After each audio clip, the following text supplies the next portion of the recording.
Hey guys, it's Lauren, and today's video is the very highly anticipated sequel of my favorite transitions. This can also double as a unique transitions or transitions when you're stuck video, so just stay tuned if you're looking for that. So the first one we're going to do is this split screen rotation with some 3D.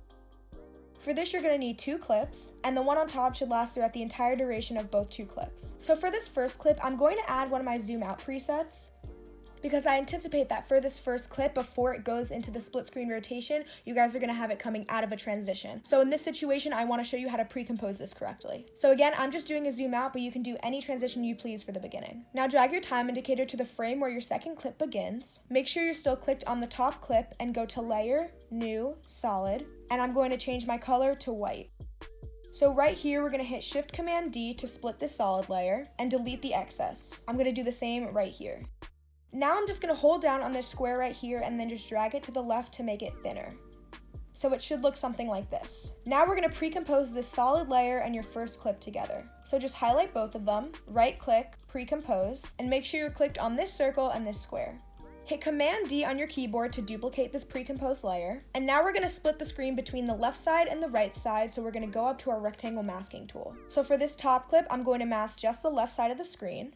I'm going to click on mask 1 and hit Command-C on my keyboard to copy. Then I'm going to go down into my second pre-composed layer. I'm going to hit Command-V to paste the mask, then carry it down to masks, and click on inverted so you get the other half of the screen. Now go back to your pointer tool. So I'm going to be doing all my transforms using Blurmo Curves, which is a Sapphire plugin. But if you don't have this plugin, you can just carry it down on Transform and use these. And if you're using Transform, make sure to apply Motion Blur. So in Effects and Presets, I'm going to look up Blurmo Curves, and I'm going to add it to both of my pre-composed clips. On both clips, change only your wrap Y to reflect. So I'm going to be starting with the clip on the left side of the screen. On this frame right here, when the second clip comes into view, add a keyframe for Rotate and Shift X. Hit O on your keyboard to drag your current time indicator to the end of the clip, and increase your rotation value until your clip looks something like this. So I'm doing 144, but this value is always subject to change. Then start decreasing your Shift X value, and it should look something like this. Hit U on your keyboard to see your keyframes, highlight them, right click, Keyframe Assistant, and Easy Ease. So starting with the rotation keyframes, I'm gonna go to my graph editor. If your graph doesn't look like mine, then just click here and change from speed to value. Just follow my graph. Same thing for your Shift X keyframes, go to your graph editor and follow my graph. Now for our second clip, again, right here, we're gonna add 2 keyframes, one for rotate and one for Shift X. Then at the end of my clip, I'm going to make the rotation value the same as I did for my other clip, so 144. And now I'm going to increase the Shift X value to bring it to the bottom of the screen. Again, hit U to go to your keyframes, Easy Ease, and follow both of my graphs.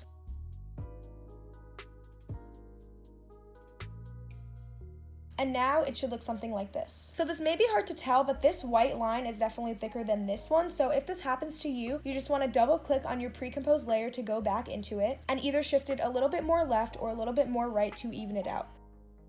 As you can see, that looks a lot better. So now for the second clip, before we do the 3D, I'm actually going to have it go into a slide transition. This is similar to when I added the zoom. You can do any transition you want. I'm just using a slide so I can show the pre-composition process before you add the 3D. So I'm going to add Blurmo Curves to this clip, and I'm just going to do a simple slide down transition. I'm going to speed through this part.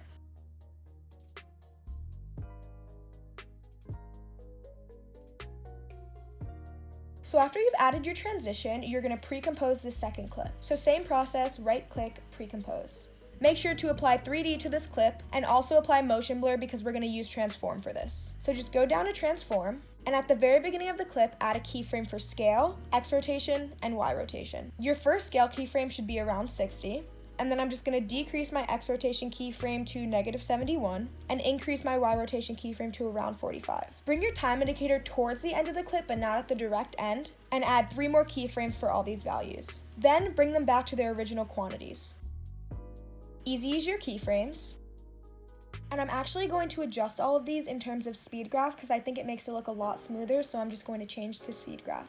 So all 3 of my graphs are going to look the same, but just to show you what it should look like, you want to drag it towards the left, but not all the way to the left. So you still want this kind of curve right here. So it should look something like this. Again, repeat this graph for all of your keyframes.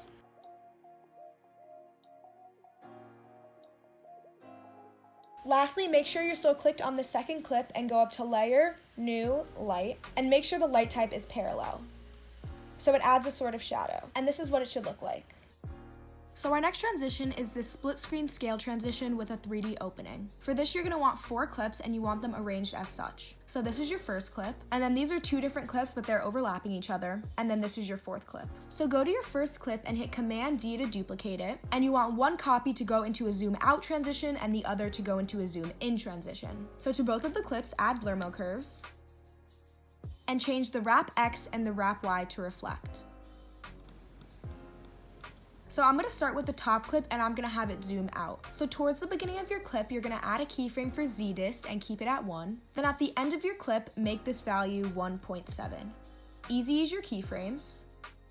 Go to your graph editor and I'm going to do this in terms of value graph. Just follow my graph.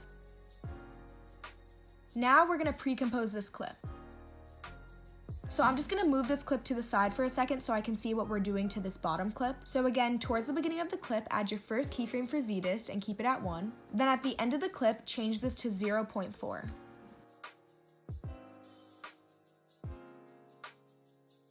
Now we're gonna pre-compose this one as well. And then just drag this one back into place. So now we have to mask these 2 clips on either side of the screen. So for the one that's zooming out, I'm gonna mask this on the left side of the screen. And for the one that's zooming in, I'm gonna mask this on the right side. So just go up to your rectangle masking tool, and I'm just going to mask the left side of the screen. Then just like we did for our last transition, I'm gonna copy this mask, I'm gonna paste it into the bottom layer, and then I'm gonna invert it so we get the other half of the screen. Now it should look like this. So now for these 2 clips, we want to designate which one's going to be on the left side of the screen and which one's going to be on the right. So I want this one to be on the left, so I'm going to hit P on my keyboard to go to position, and I'm going to decrease this first value so that it goes to the left side of the screen. Now I'm going to add blur mode curves, change the wrap X and wrap Y to be reflect. So for our first clip, the left side is zooming out, so for this clip, we want the left side to start zoomed in. So at the very beginning of the clip, add a keyframe for Z-dist and make this 0.4. Then drag your time indicator to the frame right before this 4th clip comes into view, and bring your Z-dist back to 1.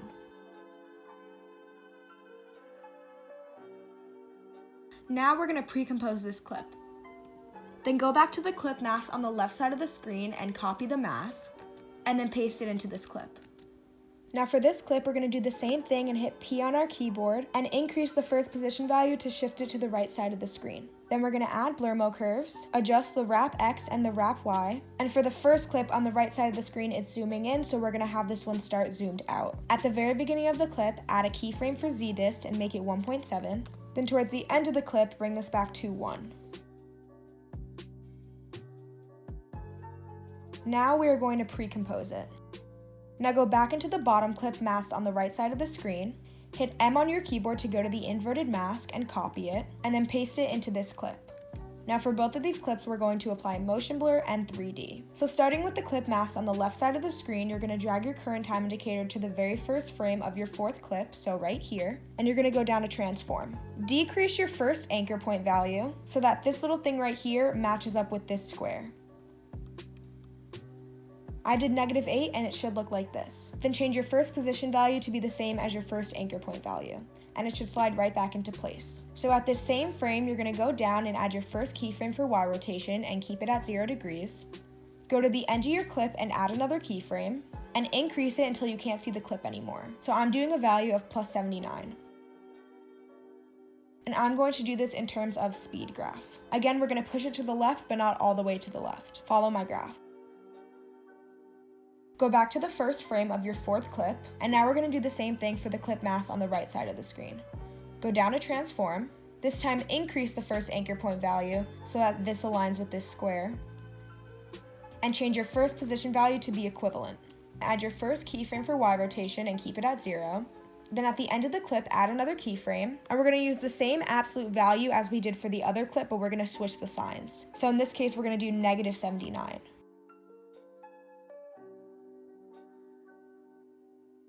Now we're going to add a light layer, so click on your top clip and go to Layer, New, Light, and again make sure you're on parallel. Lastly, I'm going to have this 4th clip slide up into the screen. So I'm just going to add blur mode curves and do a slide up transition. I'm just going to speed through this part.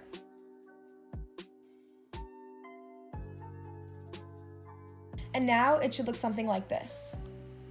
So next we're going to do these vertical and horizontal shakes with borders that have been super popular lately. So for this, you're just going to need 2 clips side by side, and we're going to start off with the horizontal shake. In Effects and Presets, look up Blur Mo Curves and add that to both of your clips. And change Wrap X and Wrap Y to Reflect. So for our first clip, towards the middle, add your first keyframe for Shift X and keep it at 0. Then go forward 3 frames and change it to +40. Go forward another 3 frames and change it to -80. Go forward another 3 frames and change it to +120. Then go forward another 2 frames and change it to -170. Go forward another 2 frames and change it to 250. Then go forward 1 frame and change it to -300. Now for your second clip, at the very beginning, add your first Shift X keyframe and make this -300. Go forward 1 frame and make this +220. Go forward 2 frames and make this -140. Go forward another 2 frames and make this +100. Go forward 3 frames and make this -50. And go forward another 3 frames. And lastly, bring it back to 0. Now I know that was a handful, but this is what it should look like. Now we're going to pre-compose these clips together. Make sure to re-enable motion blur. In Effects and Presets, look up Motion Tile and drag that in. So right when your first clip starts shaking, add a keyframe for output height and keep it at 100. Then drag your current time indicator to the very first frame of your second clip and make this value 50. Then drag your current time indicator towards the end of the clip and bring this back to 100. Easy as your keyframes. Go to your graph editor, and I'm going to do this in terms of speed graph. Just follow my graph. And it should look like this. Now for your vertical shake, you want to do the same exact thing and use the same exact values, but instead of putting them for Shift X, you're just going to put them for Shift Y. So I'm just going to speed through this part.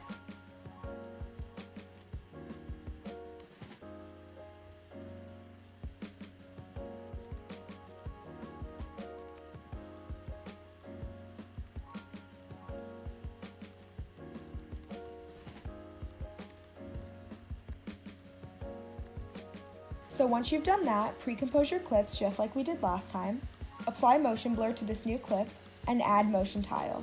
So right when your first clip starts to shake, add a keyframe, but this time for output width, and keep it at 100. Then drag your current time indicator to the very first frame of your second clip, and make this width value 50. Then drag your current time indicator towards the end, and bring this back to 100.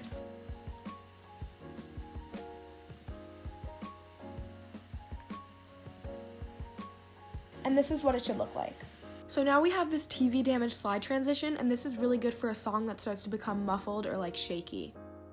So you just need 1 clip for this. I'm going to add Blur Mo Curves to my clip, change Wrap X and Wrap Y to Tile this time. At the very beginning of the clip, add a keyframe for Shift Y and decrease this until it's all the way up and you're getting the bottom version. So for me, I did -1080. Drag your current time indicator towards the end of the clip and bring this back to 0.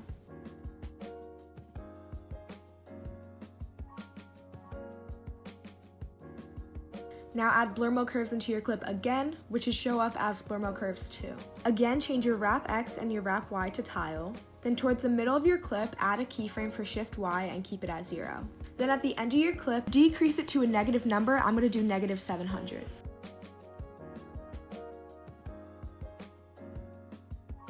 In Effects and Presets, look up Hue, and this hue saturation should show up. Drag that into your clip. At the very beginning, add a keyframe for channel range and keep it the same. Then towards the middle of the clip, decrease your master saturation all the way to -100. So it goes from color to black and white. Now in Effects and Presets, look up Motion Tile and add that to your clip. Make the output width and height both 250 and apply mirror edges. Then in Effects and Presets, look up TV Damage and add that to your clip. Change the reception master to 0. Then at the beginning of your clip, add a keyframe for fast forward amount and keep it at 0. Then towards the middle of the clip, change this value to 0.2. Now we are going to pre-compose this clip. Make sure to reapply motion blur. I'm going to make a copy of this clip, and on the bottom copy, I'm going to add a few things. I'm going to add motion tile,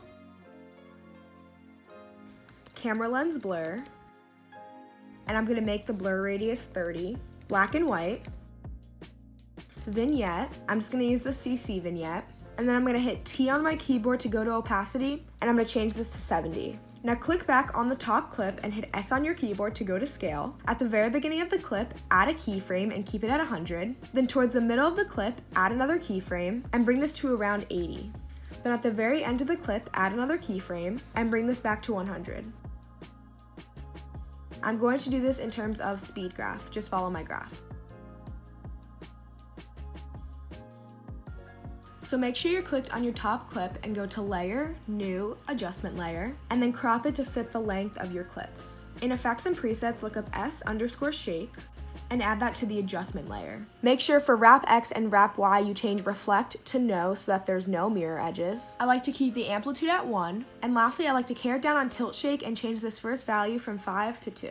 Last step, pre-compose the adjustment layer with the clip that's on top. And this is what it should look like. And lastly, we have this diamond zoom out transition. So for this, you're gonna need 2 clips, and you want your first clip to last throughout the duration of both clips. So if you have Twixtor on this first clip, you have to pre-compose it. Twixtor is a slow motion plugin. If you don't have Twixtor, you don't have to worry about this. Then apply motion blur to this top clip. Still being clicked on this first clip, drag your time indicator to the very first frame of your second clip, so right here. Then hit Shift-Command-D to cut. Click on your pen masking tool, and mask your clip in the shape of a diamond. You can always adjust these points if you want. Now go back to your pointer tool, go down to Mask. At the very beginning of the clip, add a keyframe for mask expansion, and increase this to around 400. Then drag your current time indicator towards the end of the clip, add another keyframe, and bring this back to 0. I'm going to do this in terms of speed graph, just follow my graph. Now for this clip on the bottom, I'm going to have it come in sliding from the left, so I'm just going to speed through this part.